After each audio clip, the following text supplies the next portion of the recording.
Buenas noches a todos. Señores, muchísimas gracias por acompañarnos en esta noche a esta puesta en circulación del libro El Tapao, de la autoría del escritor José Miguel Font Bonilla, para quien pido un fuerte aplauso.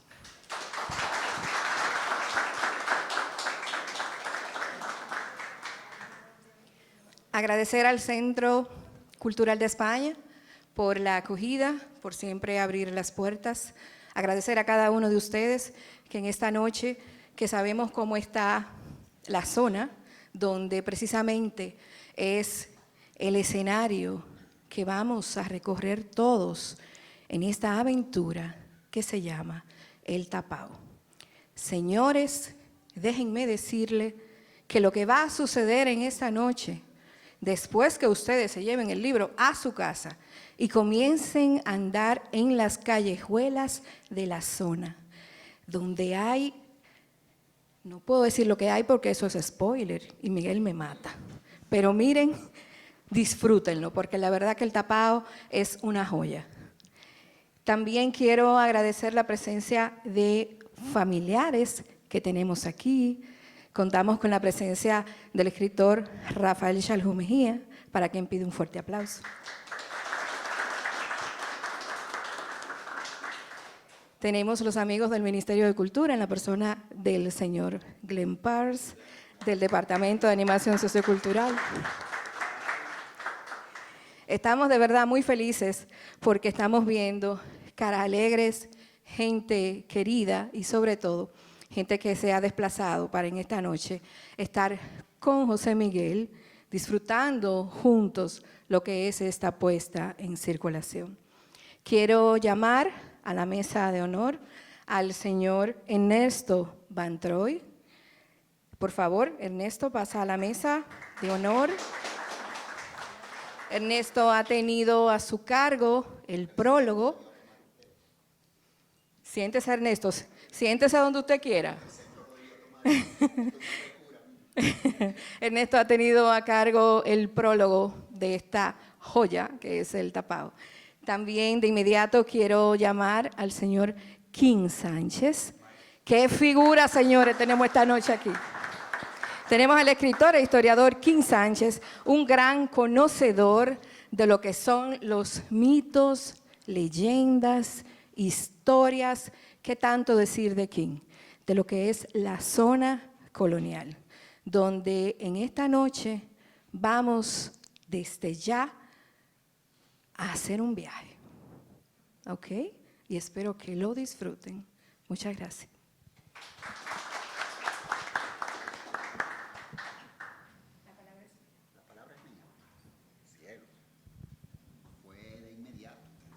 Bien,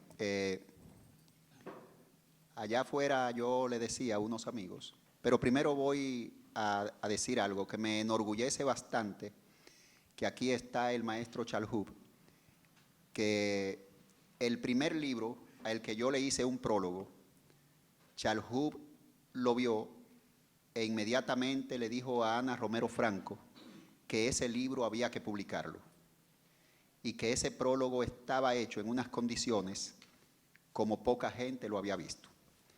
Debo continuar agradeciendo a Glenn porque este prólogo es el primero que yo hago que no tiene el vicio de conocer al escritor. Sencillamente Glenn me llamó, me dijo que José Miguel, un amigo de él, tenía una situación que le había pedido hacer el prólogo de un libro que él no podía hacerlo, pero que me recomendó ante José Miguel para que yo lo hiciera. Yo conocí a José Miguel algunos meses después porque coincidimos en la Feria del Libro. Lo que quiere decir que para mí es un gran orgullo haber hecho un prólogo del que no tenía el vicio de la amistad previa, porque a los amigos uno trata de cuidarlos y vicia las cosas. Pero además, porque la literatura tiene la característica de que es ficción y en este caso, yo que soy educador en el área de las ciencias sociales y que vengo de escribir un libro que también abarca muchos mitos, pero en el caso de la poesía en prosa, cuando vi este libro entendí que esto en este momento no se había hecho en la República Dominicana, entendiéndolo en el presente. Entonces empecé a hacer un recorrido por la historiografía de la literatura dominicana y tuve que encontrarme con muchos escritores que de una forma más corta han trabajado el tema. Y lo han trabajado no solamente concentrado en la ciudad colonial, sino en la República Dominicana. Podríamos hablar, por ejemplo, de Flérida de Nolasco, que de una u otra forma ha trabajado el tema de los mitos, pero cuando usted lee el libro de José Miguel, no tiene para nada a Flérida de Nolasco. Este es un libro que para hacerlo necesariamente hay que estar muy involucrado con la historia del Santo Domingo del siglo XVIII. Pero para hacerlo, al mismo tiempo, hay que haber leído toda la literatura mítica y mística de Santo Domingo para no caer en el error de la imitación. Y este libro tiene esa característica. Yo me voy a callar halagando tanto y le voy a leer algunos párrafos del prólogo para luego dejar que sean ustedes los que decidan comprar el libro. Y digo leer el prólogo porque todo prólogo siempre debe provocar que las personas lean el libro. Pero para que no se vicien, yo les voy a pedir, por favor, compren el libro, lean el libro y después vean el prólogo para que ustedes sepan que realmente lo que yo estoy diciendo es cierto.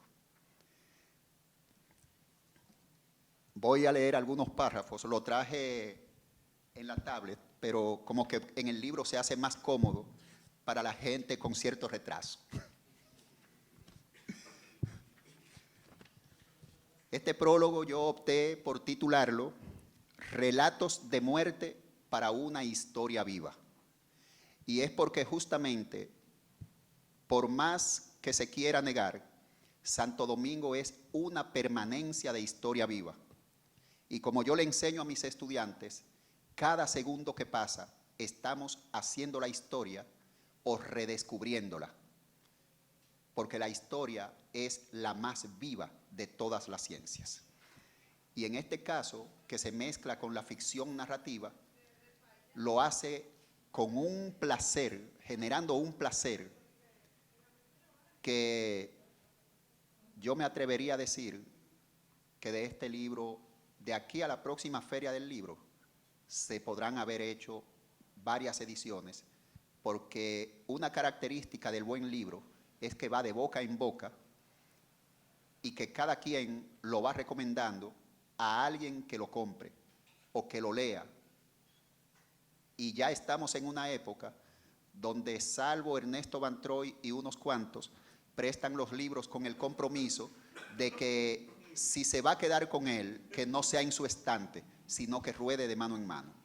Yo espero que con este libro, por el esfuerzo que implica en esta época hacer un libro, no lo presten, lo dejen como un libro de consulta literaria y puedan entonces recomendar a los demás que puedan hablar con ellos que lo compren. Empiezo así. La historia, anciana terca, apoyada en su bastón, sigue ahí. Hay quienes a pesar de su edad la irrespetan, la golpean, la mutilan. Pero ella, en su persistente andar, cuando cae herida, sin fuerzas de tanta sangre derramada, suelta su viejo báculo y sigue andando, escurridita, así a gatas, como una niña que apenas comienza la vida y un día, el menos pensado, se levanta como un grito de hambre implacable que nos devuelve todos los recuerdos.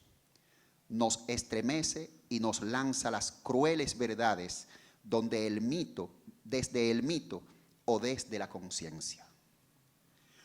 Un aborigen corre por los campos tras un amor que busca salvar el porvenir de una raza.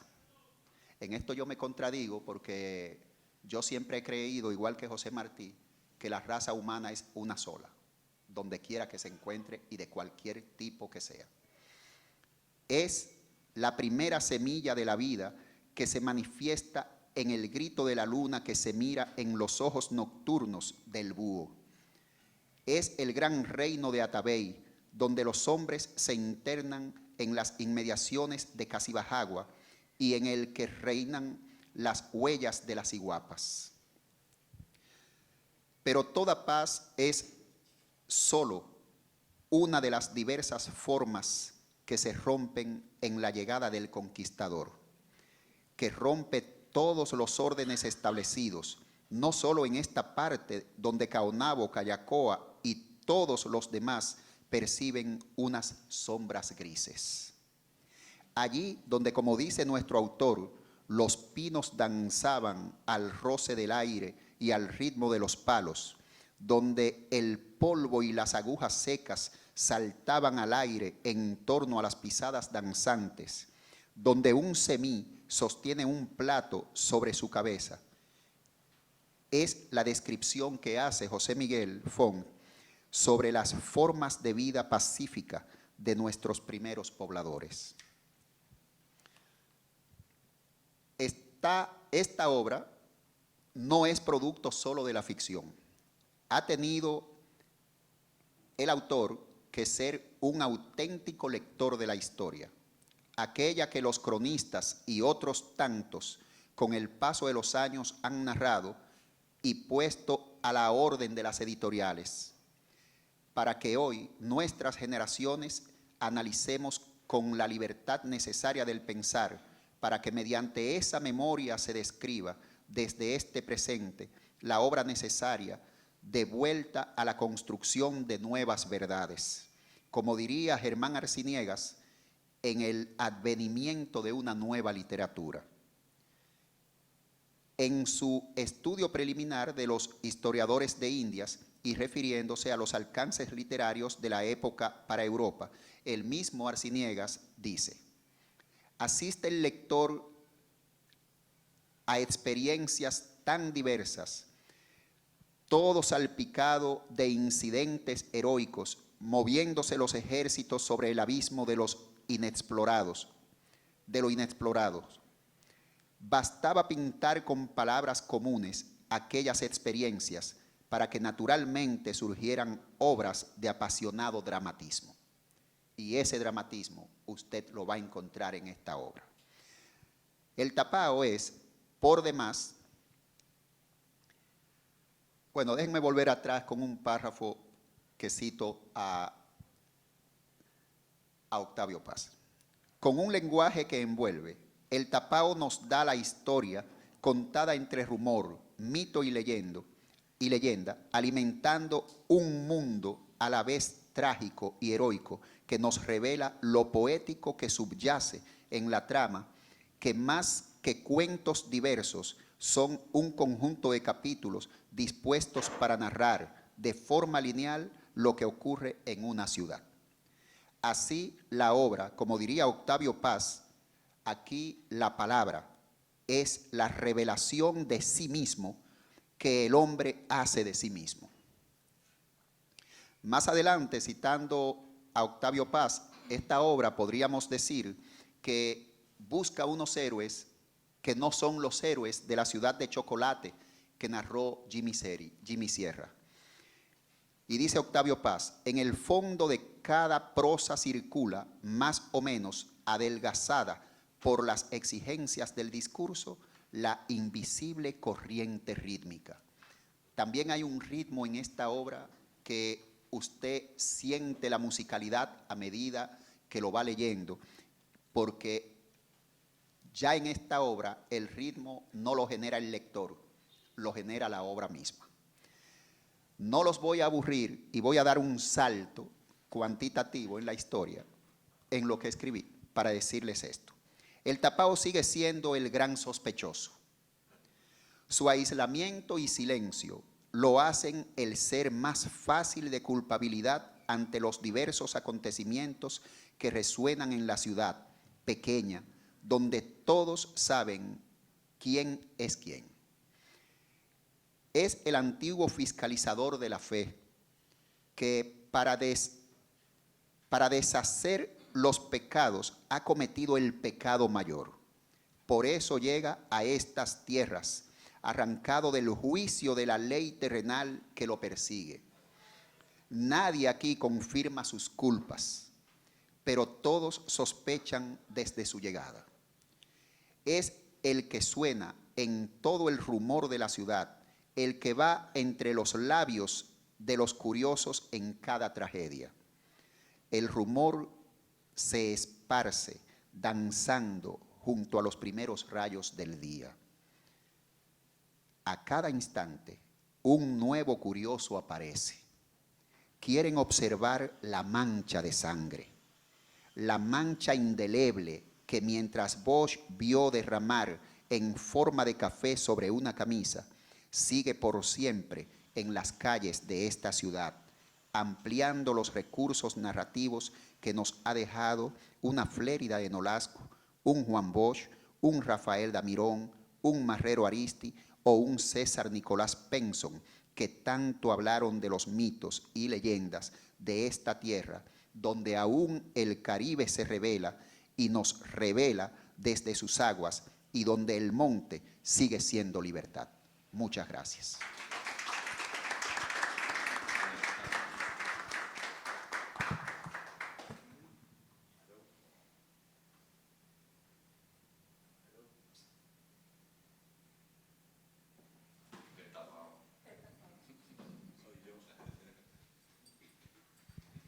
Aquí hay un tapao, lo que pasa es que nadie se da cuenta que es él. No, pero espérate, ¿quién es ese tapado? No podemos decir. Un tapado aquí. Mira, ten cuidado. Lo peor de este tapao es que se viste como los demás.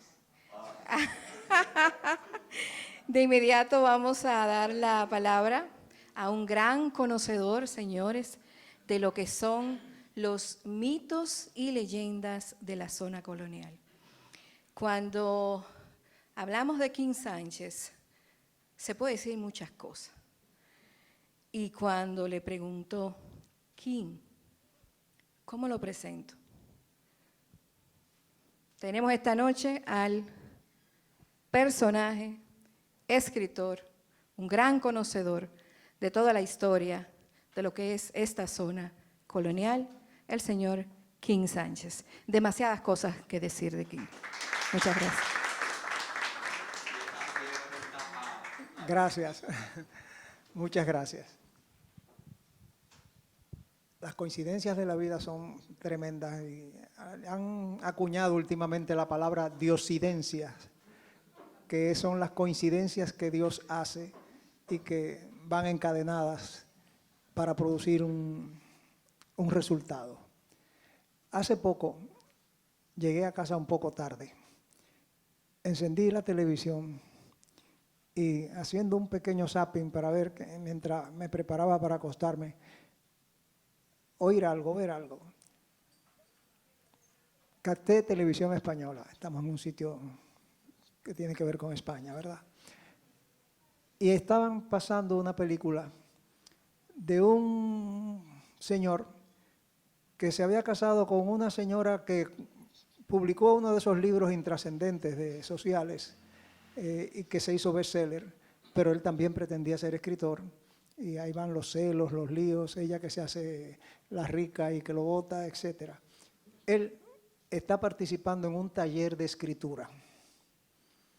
Y en ese taller de escritura le presenta al maestro, le presenta un proyecto que él tiene. Empieza a decir, James esa mañana tomó camino hacia Westminster y se encontró con Cameron. El maestro le dice, párese ahí. Y eso es lo que usted me viene a traer a mí, en un taller de escritura. James, ¿quién se llama James aquí? ¿A quién le puede interesar la vida de un James? Se lo come vivo.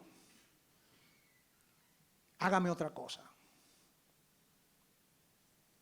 El tipo que se había mudado, se había separado de la esposa, empieza a escribir sobre cosas que están sucediendo en su edificio, con personajes que se llaman Pedro, que se llaman Juana, que se llaman Miguel.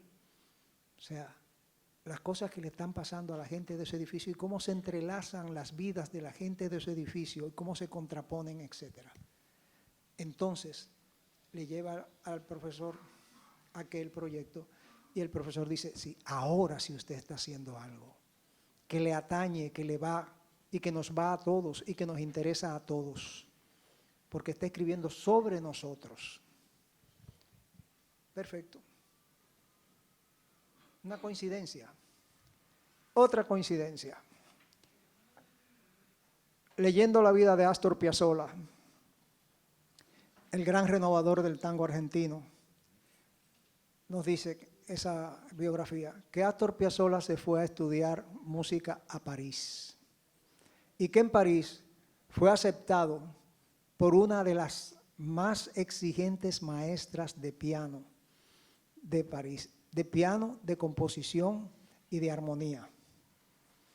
Son esos maestros, escogen muy cuidadosamente y muy exigentemente a los que van a ser sus discípulos, no alumnos, discípulos, que es una cosa muy distinta.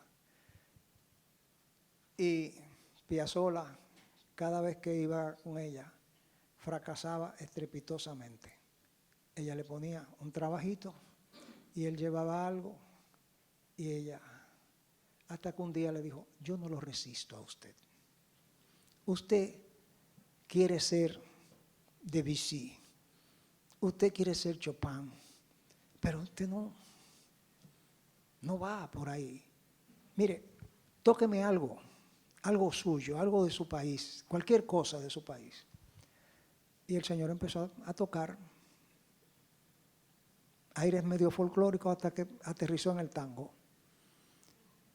Y ella se quedó extasiada oyéndolo y le dijo, compóngame sobre ese tema. Compóngame sobre ese tema. Eso, compóngame sobre ese tema. Días después, él llegó con una pieza musical y se la interpretó. Y ella le dijo, eso es usted. Eso es usted. No toda la otra cosa que usted me traía. Al fin se ha usted encontrado a sí mismo. Fíjense cómo vamos por el mismo rumbo. Hace unos años yo tuve que hacer una conferencia y la conferencia se llamaba El Balcón de Julieta. El Balcón de Julieta.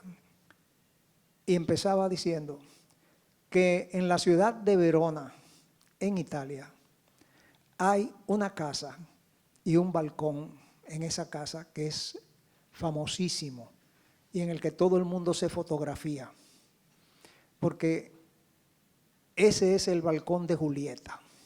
Y claro, el pavimento que está abajo debería llamarse el pavimento de Romeo, porque se supone que Romeo se cayó muerto ahí.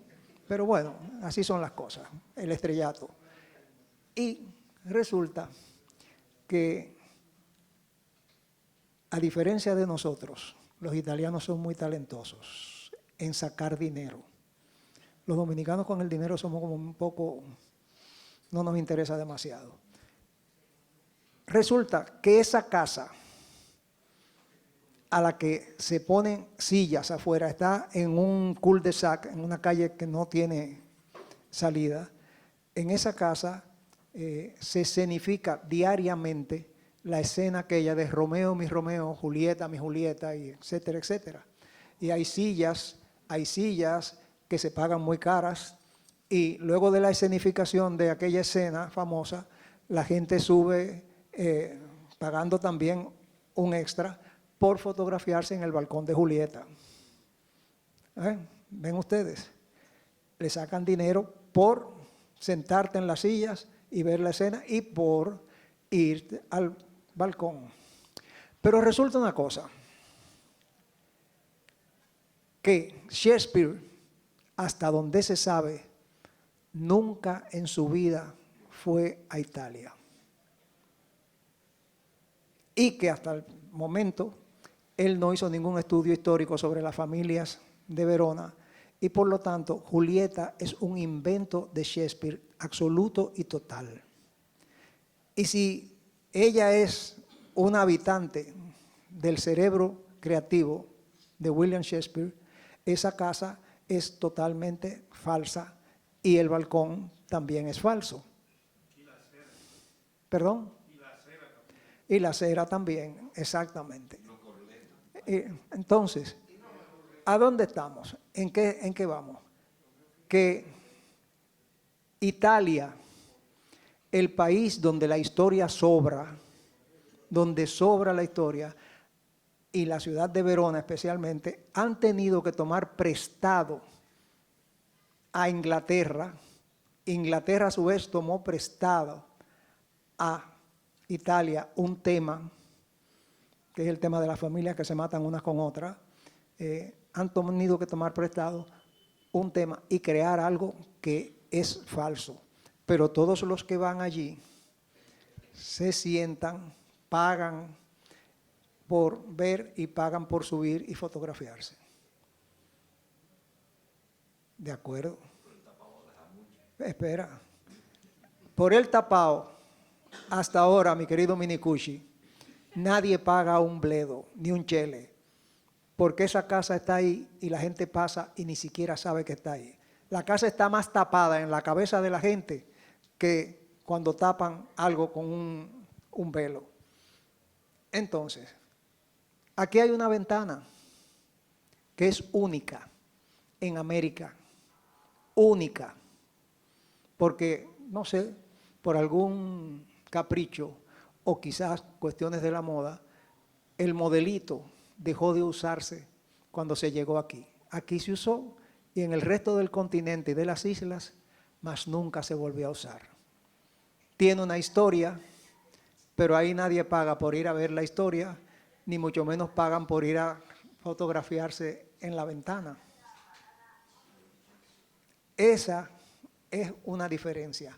Lo auténtico que no se vende porque no se ha promocionado, porque no se ha escrito sobre eso. Y lo que no es auténtico, pero a través de la literatura se ha inventado y se tima a la gente. Pero déjenme decirte que los timados que van a pagar por aquello lo hacen con todo el gusto. Y todavía dentro de ellos hay un pequeño grupo a los que se les ofrece ir a visitar la tumba de Julieta. Y van a un cementerio y recorren muchísimo para ir a visitar la tumba. Pero como Julieta no existió, esa tumba es también falsa.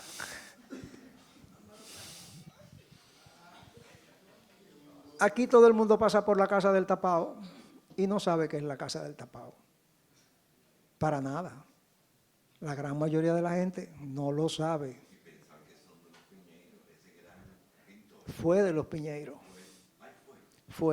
Está vendida a un libanés que la compró porque se casó con una dominicana y el libanés se murió y ahora es de la dominicana y de los hijos del libanés. Vamos a ver en qué para la casa del tapao. Bien. Vale. Entonces, ¿a dónde vamos? Es difícil, y ya lo decía en el prólogo Van Troy,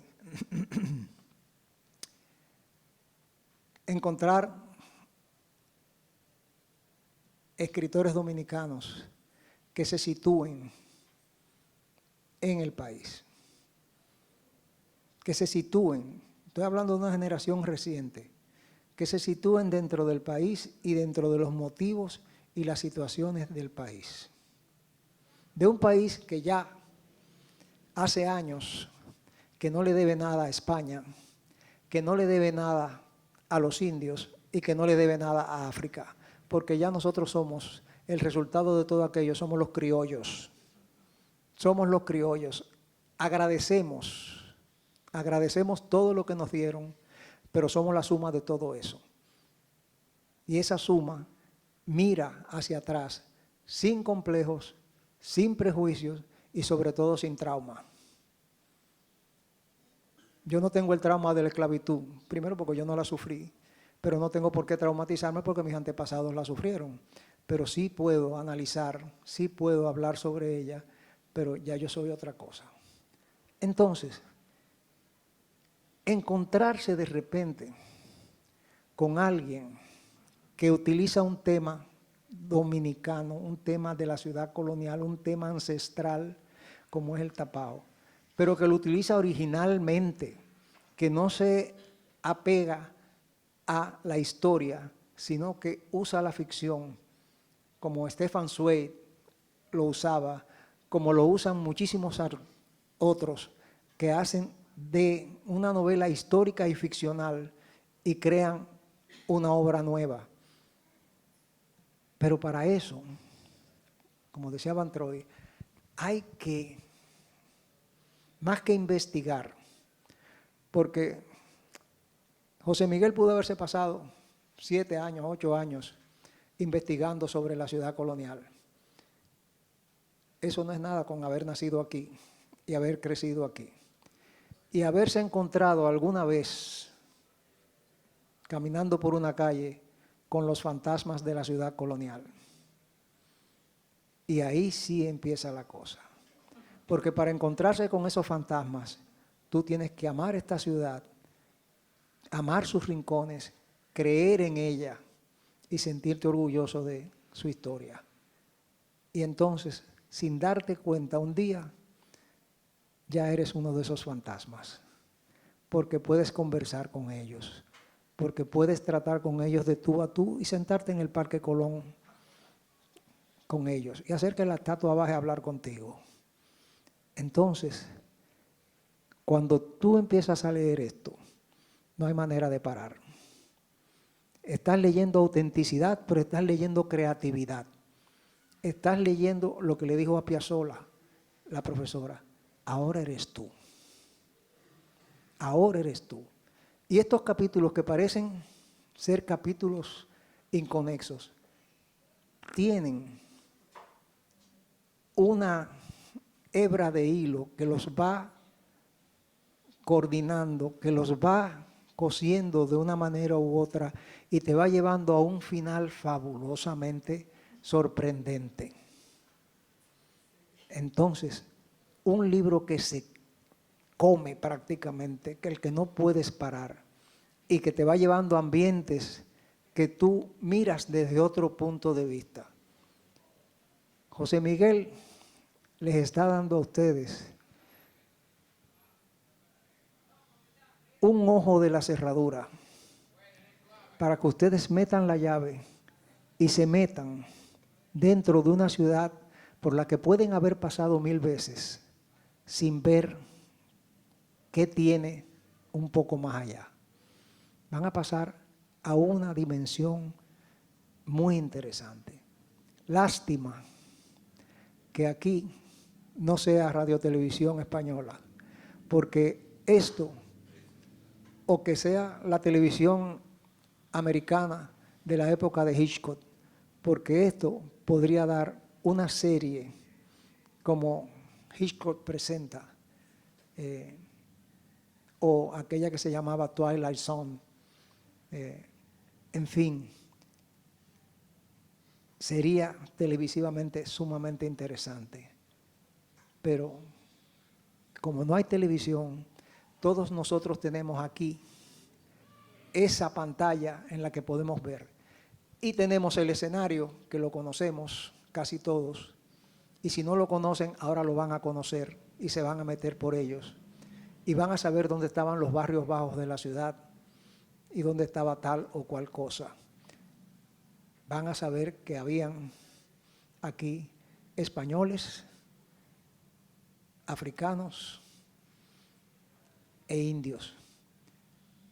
Y que de una manera u otra, esos españoles y esos indios bautizados y con nombres españoles, nos fueron dejando costumbres, creencias, mitos que hemos escuchado de toda la vida. Cuidado que te va a salir un galipote. Tenemos tisanas que no vienen de África ni vienen de España, son con plantas de aquí, herencia de esa gente, porque si no se hubiese muerto muchísimas personas envenenándose con plantas que no conocían. Entonces, todo eso con un suspense increciendo, un suspense que no te deja decir, mira, este es el último capítulo que me voy a dar hoy. Y cuando terminas dices, me voy a dar otro. Y me voy a dar otro. Entonces, señores, él ya es uno de esos fantasmas de la ciudad. Ustedes pueden unirse a la legión muy fácilmente. Vuelvo a decir, es el ojo de la cerradura. Ustedes saben que detrás de la catedral y dentro, si entran a la catedral y miran hacia el altar, en el punto focal, allá arriba, hay una ventana. Esa ventana tiene forma de ojo de la cerradura y tiene la llave adentro del ojo de la cerradura. Ustedes van a entrar por esa ventana, por una ventana similar, y van a descubrir algo más. Como se descubre a través de esa ventana. Entonces, situados aquí, con tema de aquí, con personajes de aquí, con mitos, con leyendas, todas sabiamente mezcladas, hábilmente mezcladas, para lograr una novela, un libro de interés, un libro que da seguidilla. Ya Van Troy ha dicho todo sobre el estilo, sobre eso. Yo les digo una cosa, aquí hay algo que es importante en un escritor. Aquí hay autenticidad y hay interés, interés para el lector. Disfrútenlo.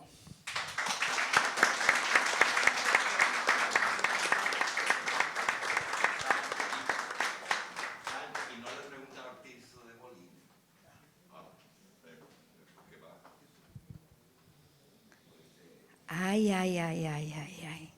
¿Y qué yo digo, Julie Monción, después de eso? Nada. Vamos a presentarles al autor intelectual de ese recorrido que bien como decía Van Troy, que bien como decía King, ustedes van esta noche a recorrer. Problema de ustedes. Problema de ustedes. Porque a partir de aquí inicia el tapao. En su boca quedo.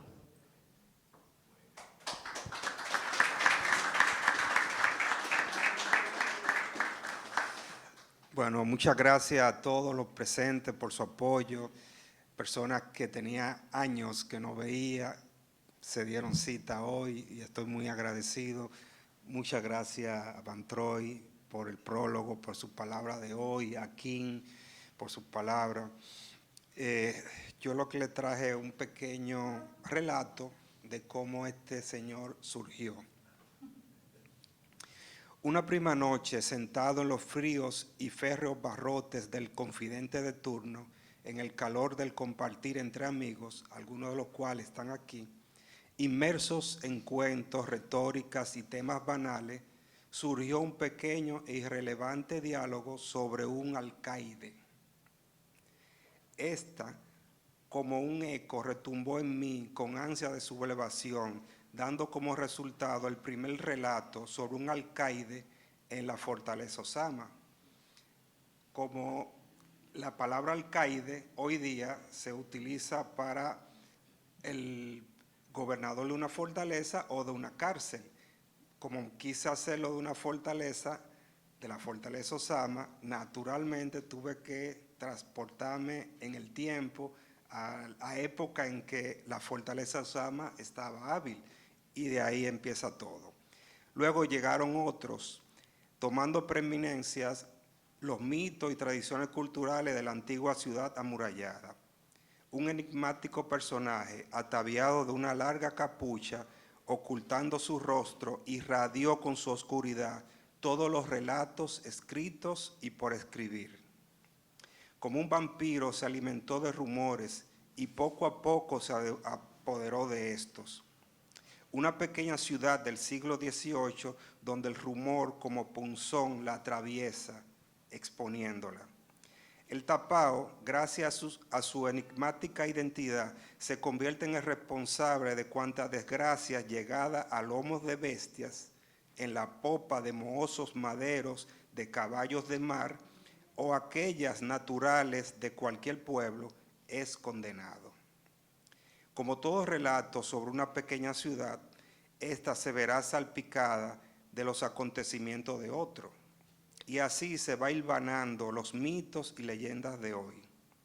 Si te ves en una de estas, te invade la atmósfera, te atrapa algún rumor, no es mi culpa, es del tapao. Señores, muchas gracias.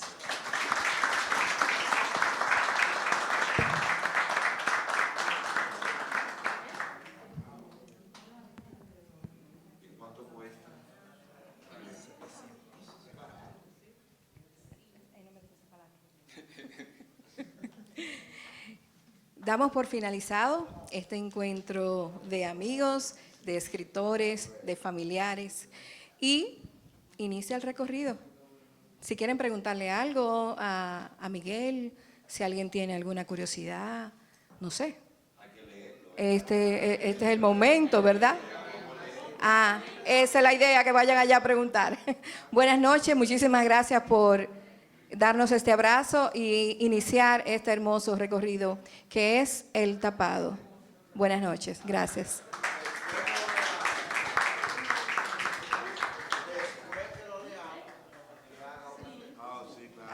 Sí.